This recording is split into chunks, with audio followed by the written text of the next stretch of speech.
ने कुछ किया है क्या? उनसे कुछ होता ही तो नहीं है। देवर जी, मैं आपसे कुछ मांगू तो क्या आप मना करेंगे? क्या चाहिए भाभी आपको? मुझे एक बच्चा दे दीजिए। तो दोस्तों, स्टोरी की शुरुआत में सुमन भाभी को आकाश के पास दिखाया जाता है, जहां पर वो अपना दुखड़ा आकाश को सुना रही होती है। वो बोलती है, आकाश तुम्हारी जिंदगी क्या, मेरी जिंदगी भी शादी करने के बाद खराब हो गई है। तब आकाश बोलता है, क्या हुआ भाभी, भैया ने कुछ किया क्या? भाभी बोलती है, उनसे कुछ होता ही नहीं है, यही तो सबसे बड़ी समस्या है और लोग मुझे ताने मारते हैं। आकाश, आज मेरे पास जीने का कोई कारण नहीं बचा। फिर क्या? आकाश अपनी भाभी को सहारा देता है। वो बोलता है, भाभी आप रो मत, मैं आपको सहारा दूंगा। देवर जी, मैं पूरी तरह से तरस गई हूँ कि कोई मुझे भी प्यार करे, लेकिन ये मैं सोचती हूँ तो ये क्या मेरा सोचना गलत है? अगर मैं आपसे एक चीज मांगू तो आप मुझे मना करेंगे? आकाश बोलता है नहीं। फिर भाभी बोलती है, तो ठीक है, आप मुझे एक बच्चा दे दिए जिसके सहारे मैं अपनी जिंदगी काट सकूं। फिर क्या था, आकाश बिना देरी किए ही भाभी के साथ रोमांटिक कार्यक्रम करने लगता है। यहाँ पर हमें दोनों को पलंग तोड़ते हुए दिखाया गया है। यहाँ हमें पूरा 10 से 12 मिनट का एक रोमांटिक कार्यक्रम दिखाया जाता है। आज भाभी को जो सुख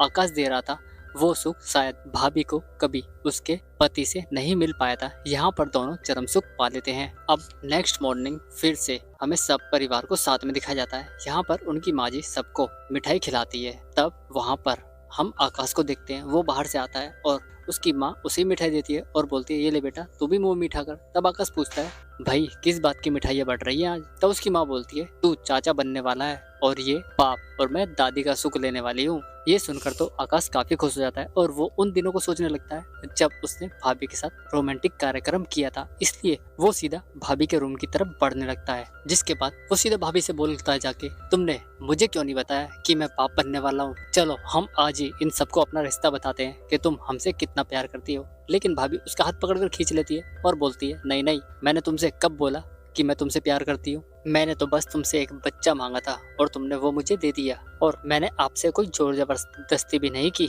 यहाँ पर भाभी बोलती है, आकाश समझा करो, कुछ बातें बंद दरवाजे के पीछे करनी चाहिए, वही ठीक रहता है। तब आकाश काफी गुस्से में आ जाता है। वो बोलता है, लगता है ये बंद दरवाजा मेरी किस्मत खराब करके ही मानेगा। मैं आज ही इस बंद दरवाजे से अपना पर्दा उठाकर मानूंगा। जिसके बाद वो सीधा बाहर जाने लगता है। भाभी के खींचने पर भी नहीं रुकता। यहाँ पर वो सीधा अपनी माँ, भाई और उस साली के सामने सब कुछ कबूल कर लेता है। वो बोलता है, जो भाभी की कोख में बच्चा पल रहा है ना, वो मेरे भाई का नहीं, मेरा है। ये सुनकर तो उसके भाई का दिमाग खराब होता है और वो एक जोरदार का कंटाप अपने भाई के रख देता है। इसके बाद भैया सीधे रूम में जाते हैं। यहाँ पर भाभी भैया से बात करती है कि आपको उसे थप्पड़ नहीं मारना चाहिए था, एक तो आपसे कुछ हुआ नहीं, तो हमने आकाश का यूज किया। अब उनकी बात चल रही थी, आकाश बाहर से, जिसके बाद आकाश उनकी बातें सुन लेता है। वो बोलता है, वाह भैया वाह, आपने तो बाहर वालों को भी पीछे छोड़ दिया। यहाँ पर आकाश का भाई उसे समझाता है। वो बोलता है, आकाश मेरी बात समझो, अगर कोई बातें बंद दरवाजे के पीछे होती है ना तो अच्छा रहता है, वरना रिश्ते टूट जाते हैं।